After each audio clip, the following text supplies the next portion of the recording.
Bonjour les élèves, aujourd'hui nous allons voir comment bien schématiser un circuit électrique.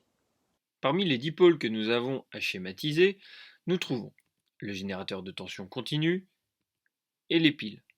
Ces dipôles, nous appellerons ça des générateurs, ce sont ceux qui fournissent le courant électrique. Nous avons également la lampe et le moteur, ceux-ci utilisent le courant électrique, nous appellerons ça les récepteurs. Enfin, nous avons les fils de connexion et les interrupteurs qui, eux, n'utilisent pas et ne fournissent pas de courant électrique. Nous appellerons ça des transmetteurs. Ils laissent simplement passer le courant.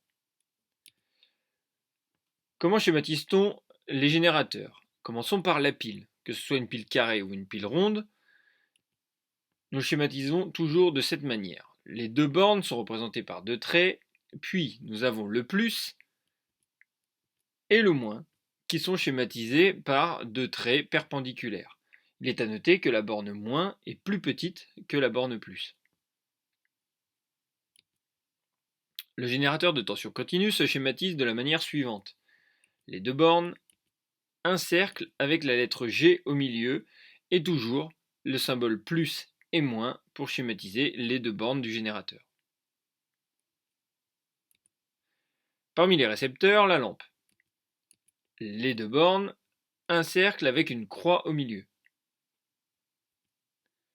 Le moteur, toujours les deux bornes, un cercle et cette fois-ci la lettre M. Parmi les transmetteurs, nous retrouvons donc les fils de connexion, schématisés tout simplement par un trait droit. Et enfin l'interrupteur. Alors, l'interrupteur se schématise de deux façons différentes.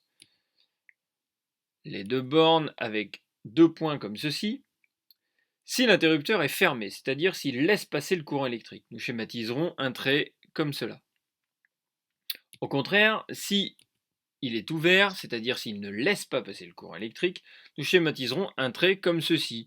Nous voyons bien que le courant électrique ne peut pas passer d'un côté à l'autre. Maintenant, comment schématisons-nous un circuit? Pour cela, il faut respecter certaines règles. La première, c'est d'utiliser une règle et un crayon à papier. Un schéma, ça doit être propre, et donc ces deux instruments sont indispensables. Ensuite, le schéma doit former un carré ou un rectangle une fois terminé. Enfin, les dipôles ne sont pas schématisés dans les angles, dans les coins du circuit. Pour comprendre tout ça, prenons deux exemples. Par exemple, ce circuit. Nous identifions dans ce circuit les différents dipôles. Nous reconnaissons la pile, la lampe et deux fils. Pour schématiser ce circuit, commençons par schématiser la pile. Les deux bornes, la borne plus et la borne moins, avec les deux pattes sur le côté. Ensuite, la lampe. Je fais un rond avec une croix et les deux bornes. Et enfin, je termine mon schéma en schématisant les fils par des traits.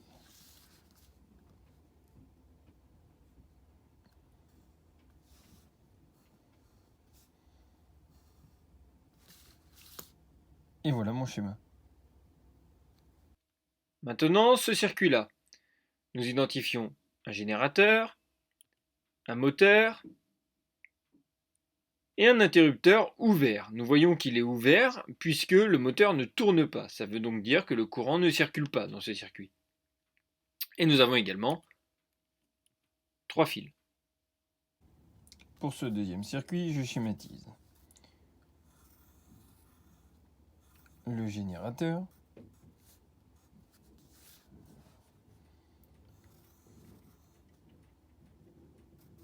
le moteur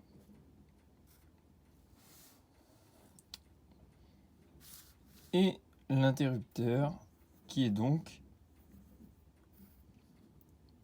ouvert. Je termine mon schéma avec les fils.